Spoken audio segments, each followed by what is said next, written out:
te agradecemos. Amém. Aleluia.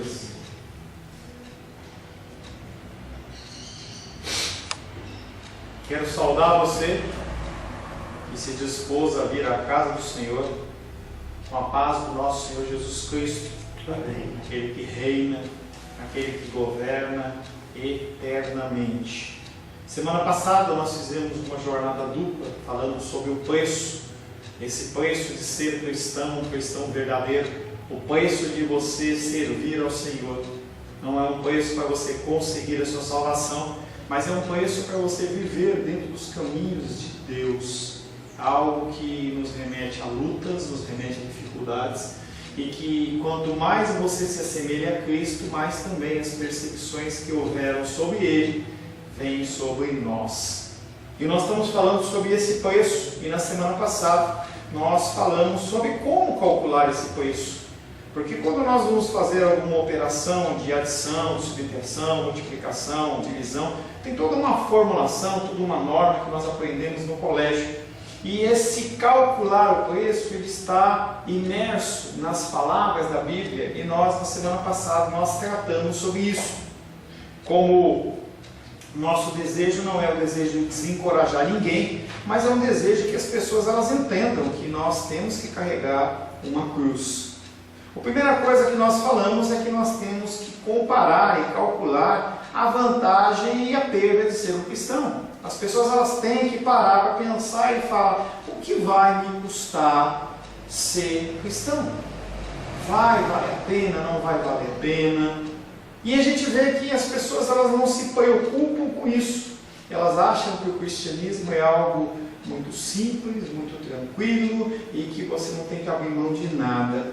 Falamos também que nós temos que calcular se nós estamos prontos a não receber louvor, a sermos desaprovados nas nossas ações.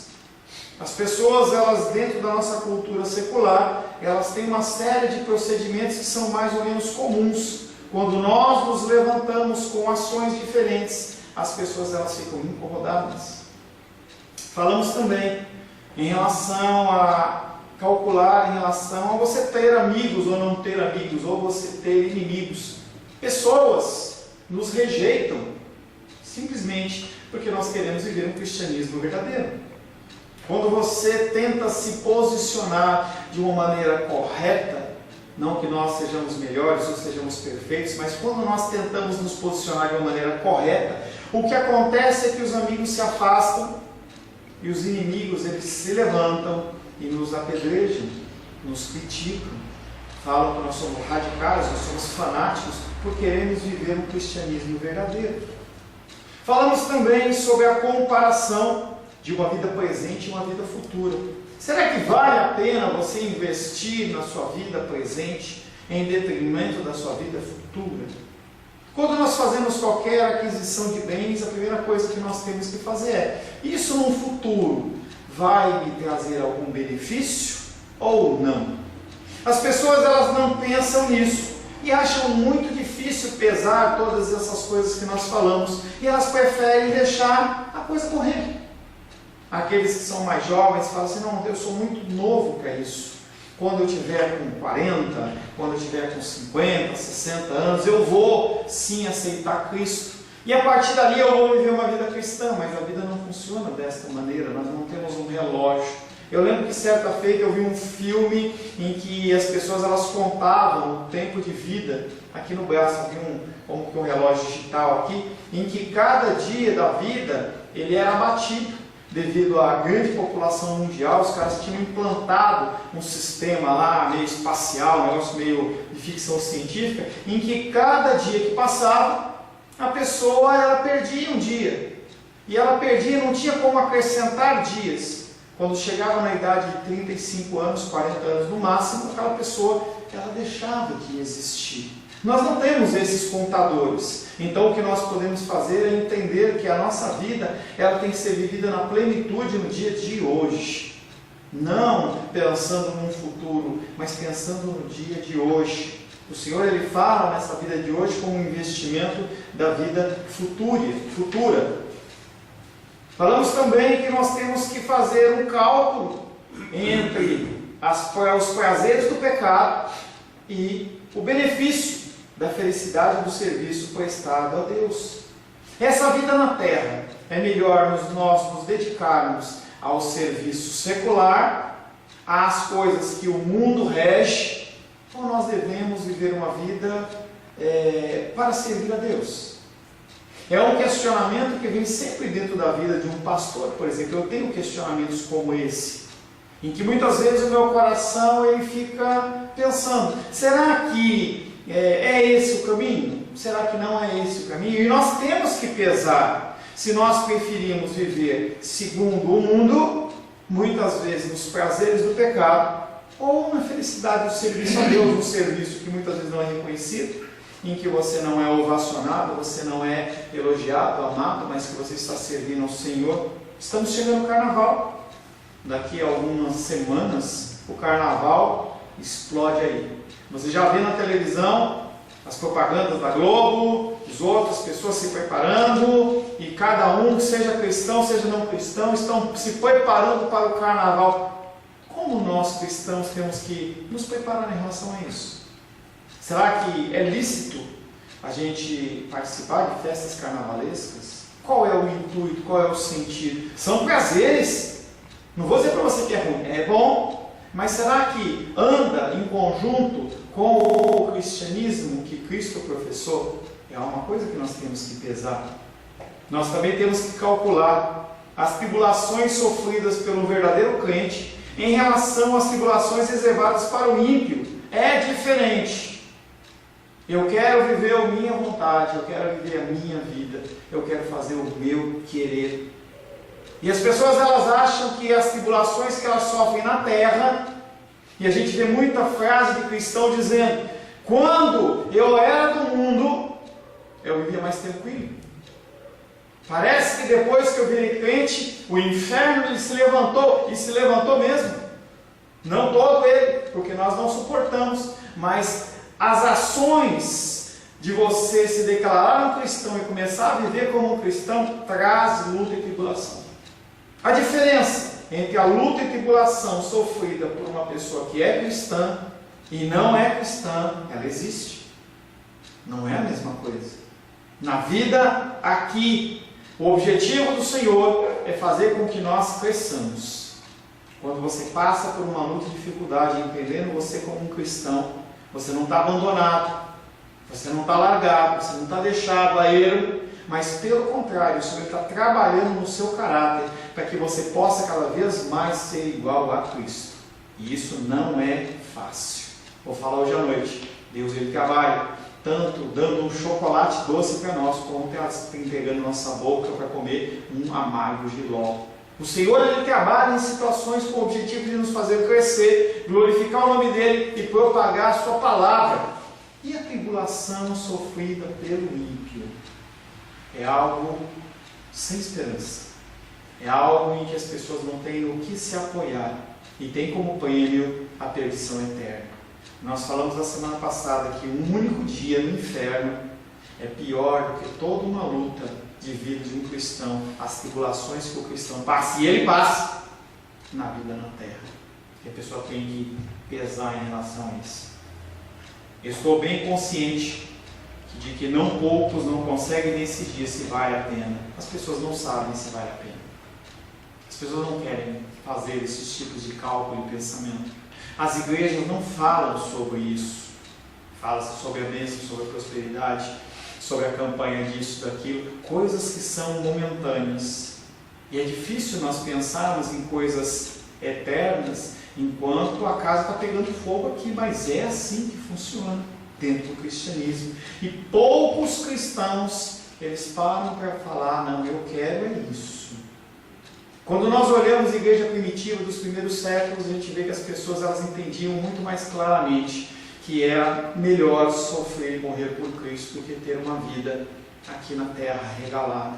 E nós temos vários exemplos que nós já lemos, como o do rico e Lázaro, a figura do apóstolo Paulo, em que ele fala assim, isso para mim é nada em detrimento de Cristo, nada.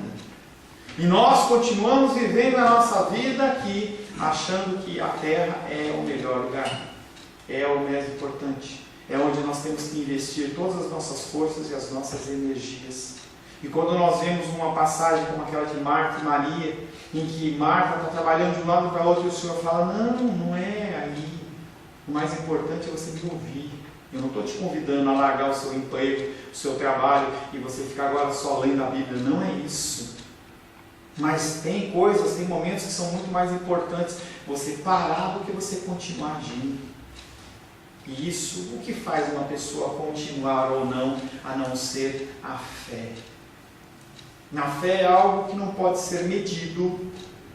Se você for lá em São Paulo, tem um prédio lá que tem um reloginho que marca quantos milhões, ou quantos bilhões, sei lá, quantos milhões de reais já foram pagos em imposto. Impostômetro, obrigado. Tá? Aquele reloginho, de vez em quando, mais 1.000, mais 100.000, mais 1 milhão, mais 10 milhões, mais 100 milhões, mais 1 milhão, não sei qual que é os números que aparecem lá. Não há esse relógio. Não há aquele relógio que eu falei para vocês aqui para dizer, está se aproximando do fim da minha vida, eu tenho que fazer algo. Não há. É por isso que a fé não é algo que pode ser medido como um impostômetro. Eu não tenho como dizer se você tem mais fé ou menos fé, mas o Senhor sabe. E é Ele que nos concede a fé através da dedicação, do estudo, da meditação na palavra.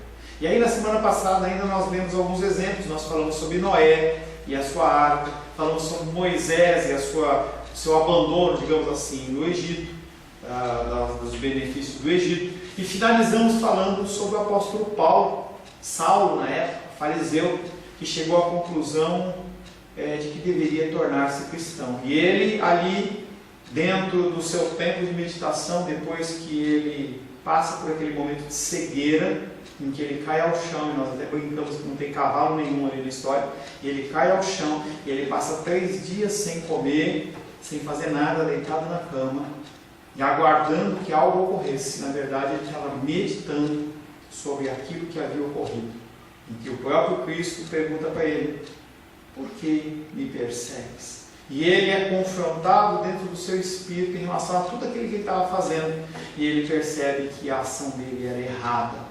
Mas ele parar de fazer aquilo ia custar o quê para ele? Não se fala sobre pais do apóstolo Paulo na Bíblia, não se fala sobre irmãos, não se fala sobre parentes próximos, mas eu tenho certeza que aquele homem não era uma pessoa simplesmente solitária. Havia pessoas à volta dele que padeceram por aquela decisão dele. Olha, o teu irmão, o teu tio, o teu primo, antes ele era um judeu, ponta firme, agora ele está fazendo o que está fazendo. E julgamentos ocorreram. Quantas vezes aqueles familiares devem ter chegado para o apóstolo Paulo e colocado ele na parede, ou não aceitado ele num almoço de domingo, sei lá. São decisões que ele teve que tomar. E aí nós começamos hoje falando da conclusão dessas coisas.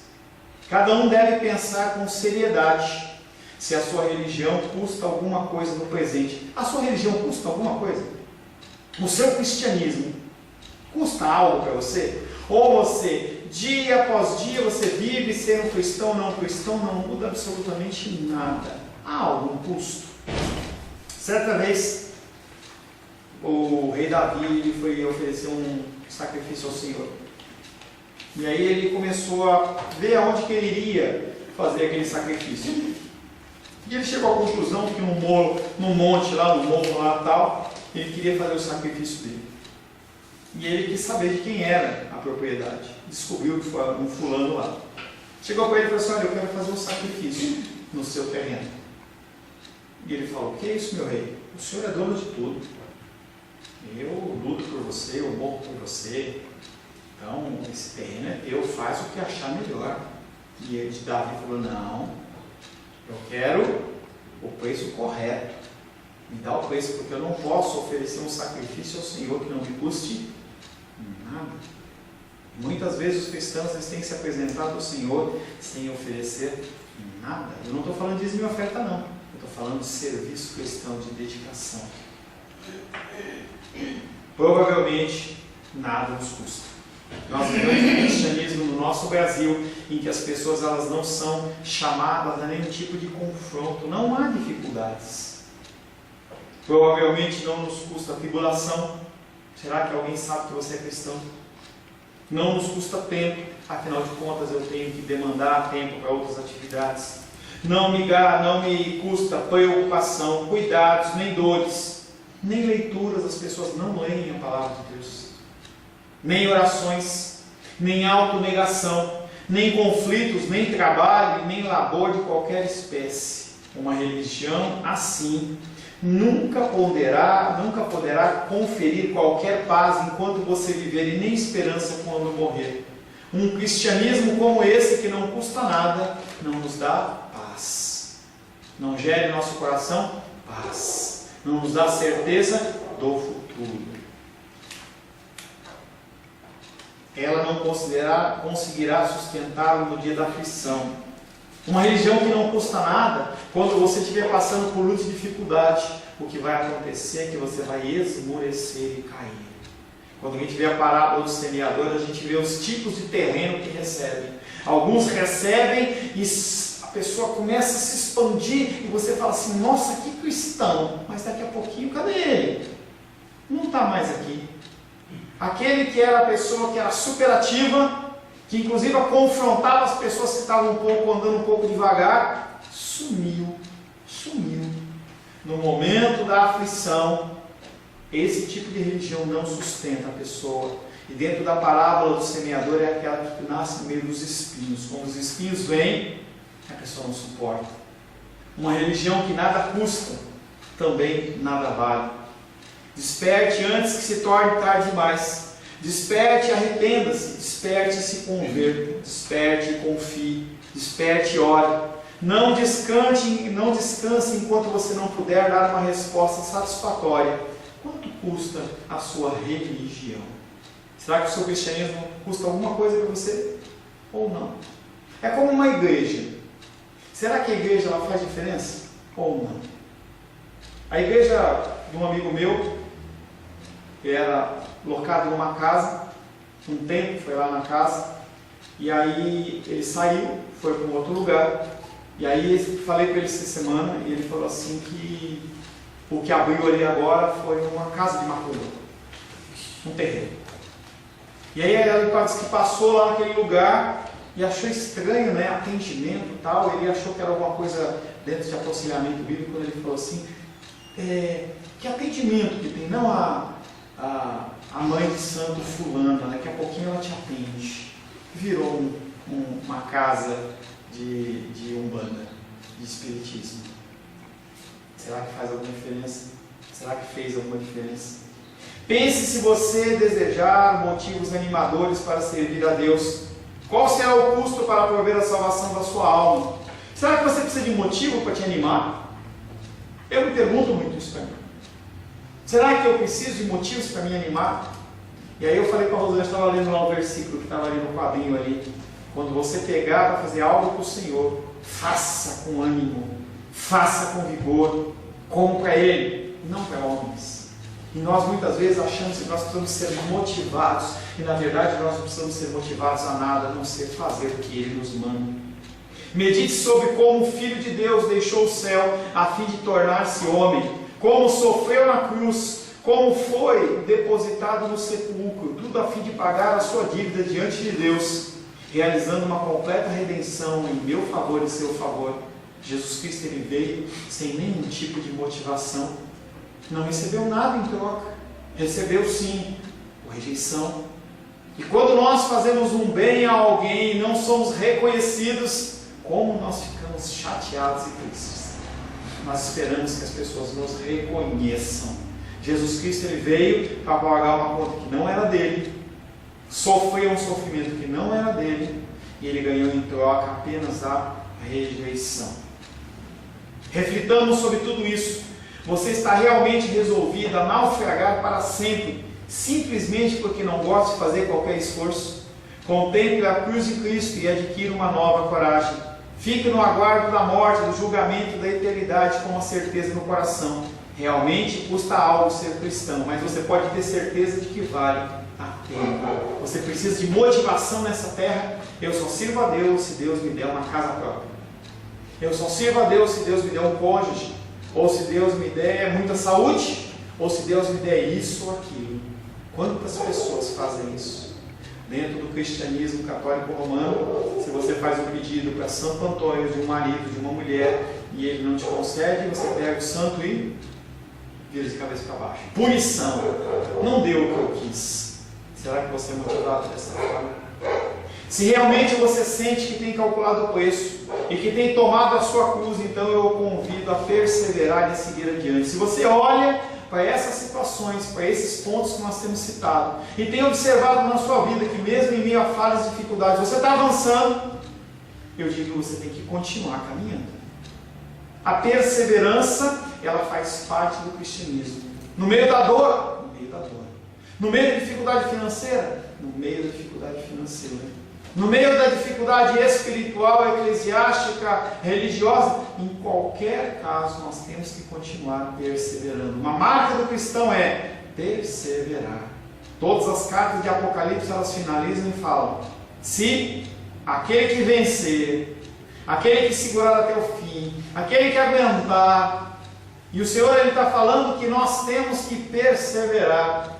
E não é uma condição para você ser salvo, e sim que é uma característica daquele que é salvo. Aquele que é salvo, aquele que tem Cristo no coração, ele persevera, ele continua caminhando, independente do que está acontecendo. Eu imagino que deve ter sido bem difícil a caminhada dos primeiros discípulos. Assim que Jesus Cristo morre, aqueles homens devem ter ficado perdidos. Houve ainda uma aparição de Cristo, depois que Cristo é ascendido aos céus, como aqueles homens tiveram força e vigor para implantar a igreja dos dias de hoje? Pessoas morreram, pessoas foram comidas por leões, foram incendiadas, e não havia nenhuma coisa que eles pudessem ver e pegar, não, eles simplesmente confiavam e perseveravam. Os seus inimigos lhe parecerão ser tantos, os seus constantes pecados lhe parecerão tão fortes, os seus amigos lhe parecerão ser tão poucos, o caminho lhe parecerá ser tão estreito, que você não saberá o que fazer. Tem momentos na nossa vida em que nós não sabemos o que fazer, em que nós olhamos para as situações e falamos: eu vou, eu fico. Não há uma coluna de fogo, ou uma coluna de nuvem, como havia com o povo de Israel no deserto. Muitas vezes a palavra de Deus, ou a voz de Deus, ela parece que não chega direito nos nossos ouvidos, porque parece que nós estamos envoltos em tantas lutas e dificuldades que nós não conseguimos ouvir. O tempo, a despeito disso, entretanto, afirma que nós devemos continuar caminhando. O tempo ele é curto, mas alguns poucos anos de vigilância e oração, mais algumas sacudidas na nossa vida, mais algumas poucas mortes e transformações, e tudo isso terá terminado. Não vão ter muitos mais verões a se passar, muitas mais primaveras. Não viveremos muitos mais anos, porque nós temos que sempre pensar em relação à eternidade. 5 anos, 10 anos, 15 anos. Parece outro dia que eu achei que eu tinha idade da minha, hoje não tem mais. As coisas passam muito rápido, muito rápido. O tempo é curto, o tempo é curto. A presença e a companhia de Cristo serão compensações suficientes para tudo. Ele diz que Ele nunca nos deixará. Nós cantamos essa música: nunca te deixarei. Não é algo que nós vamos ver apenas na eternidade, mas Ele está conosco. O Espírito Santo habita no nosso coração. A presença e a companhia de Cristo serão compensações suficientes por tudo quanto tivermos de sofrer neste mundo. Quando virmos conforme somos vistos e contemplarmos a jornada da nossa vida, então nos admiraremos da nossa própria debilidade do coração. Nós até nos maravilharemos de termos dado tão importância à nossa cruz e pensado tão pouco em relação à coroa. Quando nós chegarmos perante Deus, a gente vai parar para pensar: aquilo que nós sofremos foi nada. Em detrimento do que eu vou viver, isso não foi nada. Se eu tivesse que passar de novo, eu passava. porque você está vendo a coroa. Nós olhamos muito mais para a cruz no sentido de sofrimento do que para a coroa que vai nos ser concedida. Nós nos admiraremos de que, ao calcular o preço, tenhamos ao menos chegado a duvidar a respeito do lado do qual penderia o lado da balança. Quando nós estivermos perante o Senhor, adentrando na glória, a gente vai falar assim: como eu pensei em desistir, como eu pensei em parar, como eu pensei em tomar um caminho diferente do que aquele que eu tomei. Como nós vamos sentir isso? E nós possamos nos encorajar. Não estamos longe da pátria celestial, está chegando.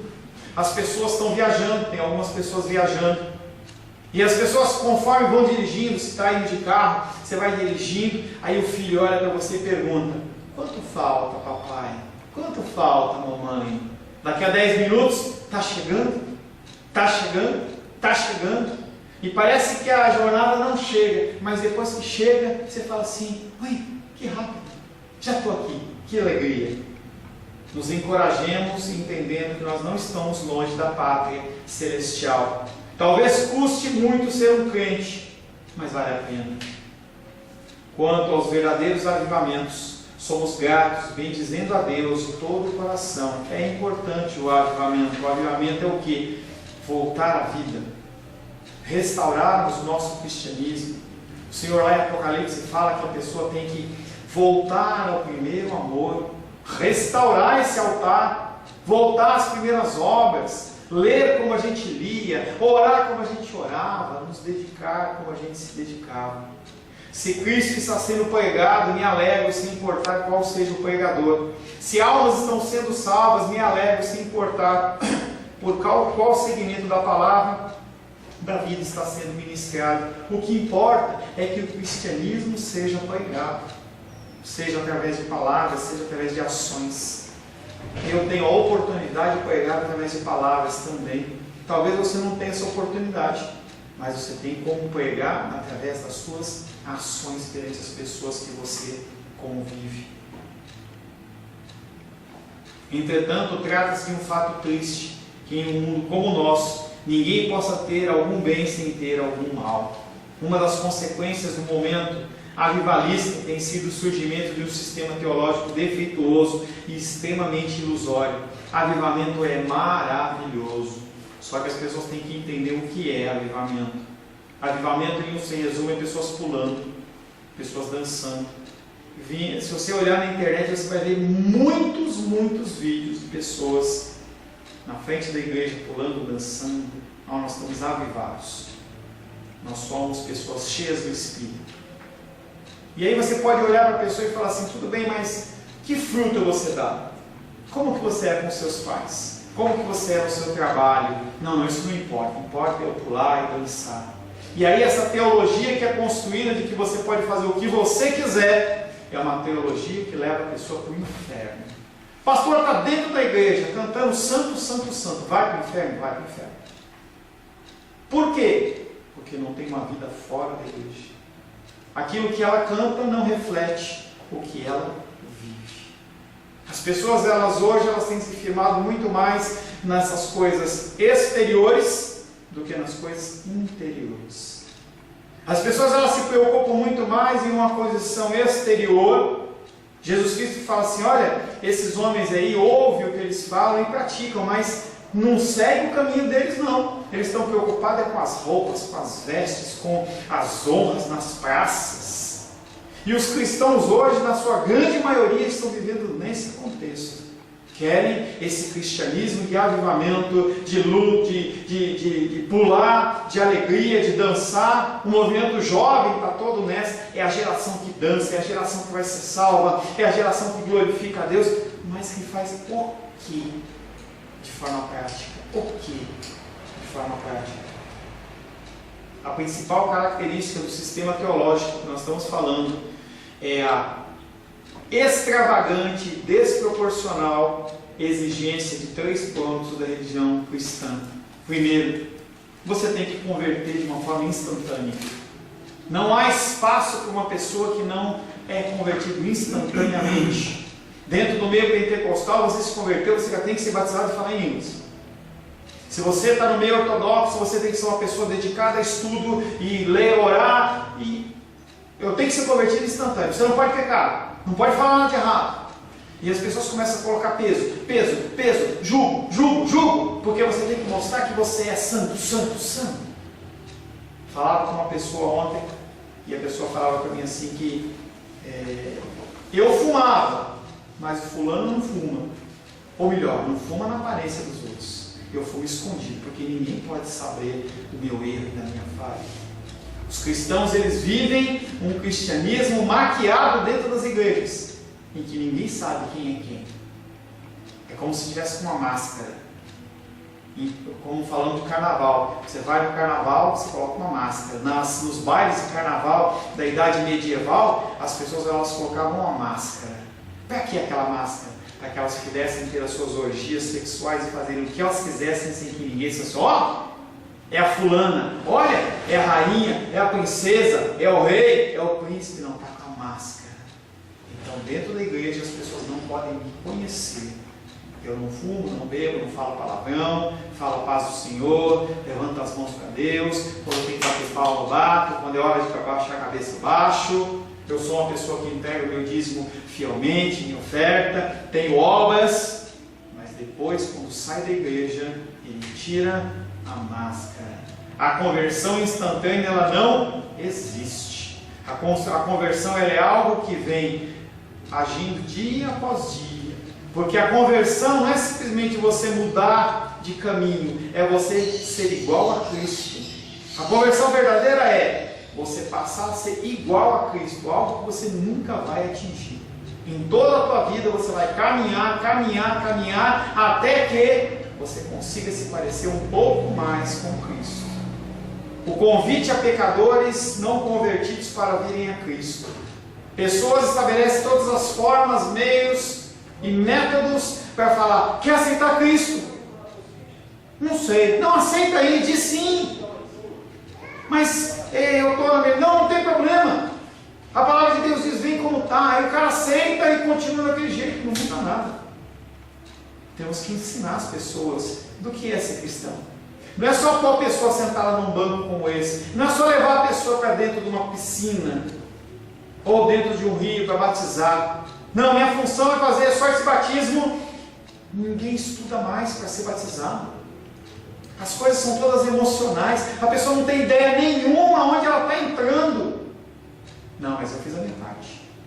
E nós falamos no decorrer do texto. Pessoas que são convertidas em meio a milhões de pessoas numa campanha. E aí, olha, eu ganhei 1 milhão de pessoas para Jesus. Quantas permaneceram?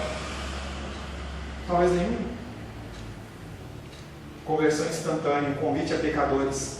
A possessão de alegria e paz internas como prova da conversão. É algo que explode no coração da pessoa. Ontem eu era um drogado. Ontem eu era um homossexual. Ontem eu era um ladrão. Ontem eu era uma pessoa que praticava coisas que eram abomináveis a Deus. Mas hoje eu disse sim. Então eu estou contente. Acabou o meu problema. Acabou nada. Só começou. Se você entra no cristianismo sem saber o que é ser um cristão, sem saber como se tornar um cristão, em pouco tempo você deixa de ser cristão. Ou então muda de igreja. Não, mas naquela igreja pode, então eu vou para aquela, eu vou para aquela, e você não para nunca. Você nunca vai se tornar um cristão.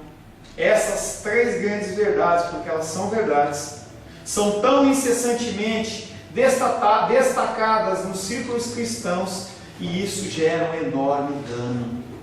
Você não precisa fazer nenhuma diferença, não precisa mudar nada, simplesmente continua do jeito que você está. Importa que você esteja na igreja uma vez por semana, um horário, um dia, mais nada. A conversão instantânea, sem dúvida, deveria ser encarecida diante das pessoas a quem pregamos. Mas certamente elas não deveriam ser levadas a supor que não há algum outro tipo de conversão, a menos que elas sejam súbita e poderosamente convertidas. Elas têm que mudar o comportamento. Talvez você tenha muitas coisas a mudar, mas a tua ideia é: eu tenho que ser igual a Cristo. Não sei como eu vou fazer em relação ao meu casamento. Em relação à minha vida profissional, em relação à minha vida secular, não sei. Mas a mais importante é, eu tenho que me converter na minha mente. Para depois eu começar a me converter nas minhas ações. A pessoa tem que entender isso. O dever de vir a Cristo prontamente, tal quais estão, deveria ser salientado a todas as criaturas humanas. Essa é a própria pedra angular da pregação evangélica. Mas certamente devemos dizer aos homens que eles precisam se arrepender e não só crer. Não adianta você só crer, senão sua fé é vazia. O arrependimento ele faz parte do crer. Quando você crê, você se arrepende das suas ações. Não tem como continuar caminhando no mesmo caminho. A alegria, quando isoladamente considerada, não é evidência da graça. É simplesmente de uma coisa efusiva, de uma emoção em que você é tomado porque você mudou de time. Mas aquela alegria, ela passa. Ela passa. O defeito desse sistema teológico é, por exemplo, que a obra do Espírito Santo na conversão dos pecadores, ela é estreitada a uma coisa. Nem todos os verdadeiros convertidos se convertem instantaneamente. E as pessoas acham que é uma coisa automática. Eu era bom, não sou mais mal, não sou mais bom. Ou melhor, eu era mal, não sou mais mal, agora eu sou bom. Eu não menti, agora eu não minto. Não é assim.